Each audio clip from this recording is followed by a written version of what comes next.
Binomial theorem कर चुके हैं, हमने बहुत सारे क्वेश्चंस करे हैं बाइनोमियल थ्योरम के। अब हम आगे बढ़ते हैं, प्रोबेबिलिटी में एंटर करते हैं, और प्रोबेबिलिटी में हम बाइनोमियल थ्योरम का जो नेक्स्ट वर्जन होता है वो होता है बाइनोमियल डिस्ट्रीब्यूशन। देखो बाइनोमियल डिस्ट्रीब्यूशन की अगर हम थ्योरी करना चाहें तो थ्योरी थोड़ी सी अलग है। मुझे नहीं पता आप लोगों के पास कितनी थ्योरी का टाइम है या कितना थ्योरी आपको कराया जाता है। हम छोटे से समझने की कोशिश करते हैं। इसको हम प्रोबेबिलिटी और प्रोबेबिलिटीज भी कहते हैं।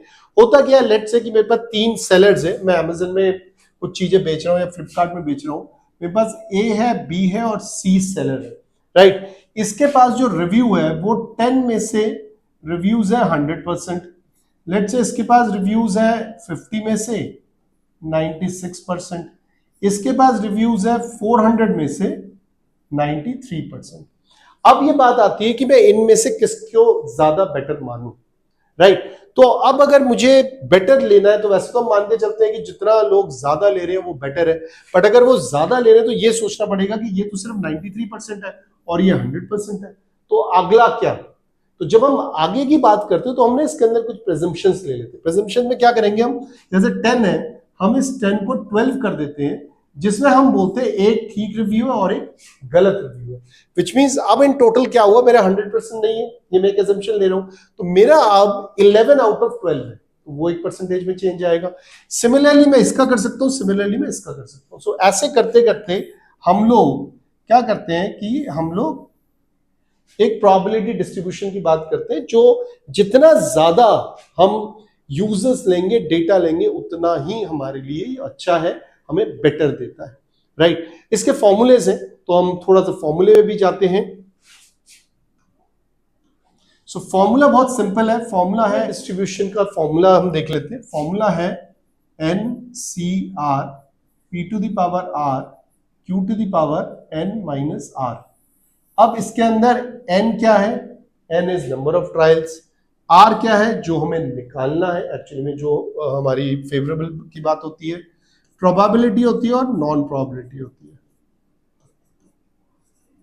राइट। सो ये 4 चीजें हमें चाहिए होती है। अब फॉर एग्जाम्पल मैंने 10 कॉइन को टॉस करा, मैंने 10 कॉइन को टॉस करा और मुझे ये निकालना है कि एग्जैक्टली 3 हेड्स कितनी बारी आए।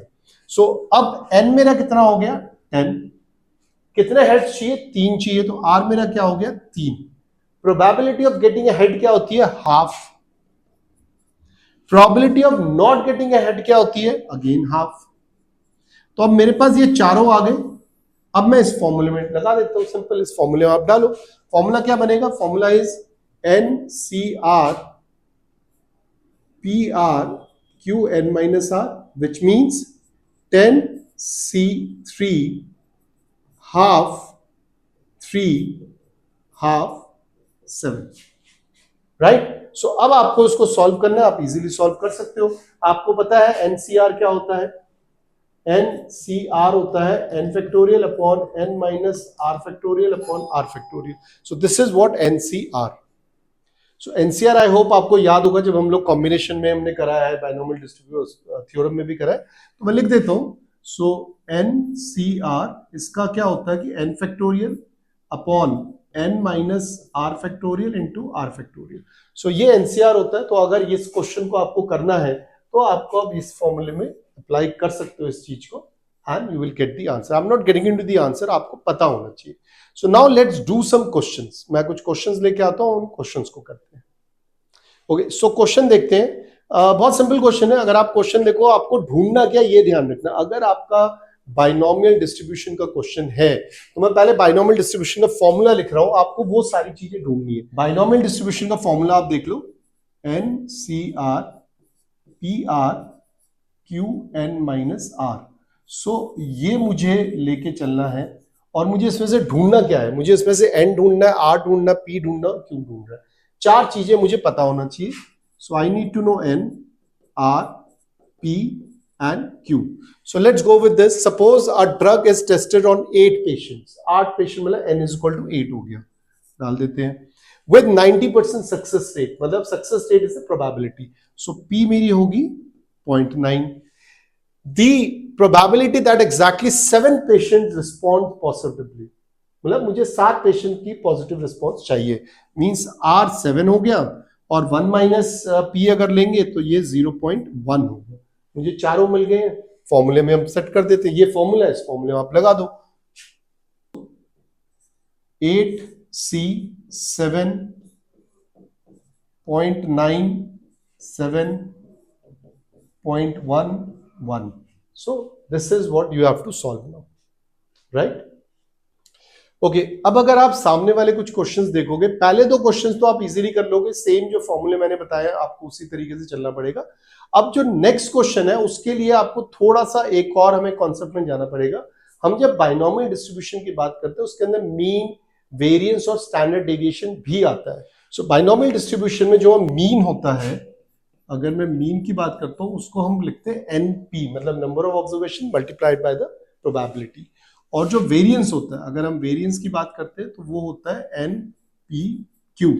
एंड वी नो अगर उसको मैं अंडर रूट कर देता हूं तो वो मेरा स्टैंडर्ड डेविएशन हो जाता है, व्हिच मींस कि अगर मुझे एस डी करना है which is under root of variance which becomes N P Q का अंडर रूट। सो ये भी तीन फॉर्मूले जो मुझे लेके चलना है। अब आप देखो जो थर्ड क्वेश्चन है, थर्ड क्वेश्चन में आप देखो, थर्ड क्वेश्चन में हमें यही फॉर्मूला लगाना पड़ेगा। So if the mean of the binomial distribution is 20, मतलब मीन मुझे 20 दे रखा है, right? And the number of observation is 30, n मुझे 30 दे रखा है। अब मुझे p निकालना है, right?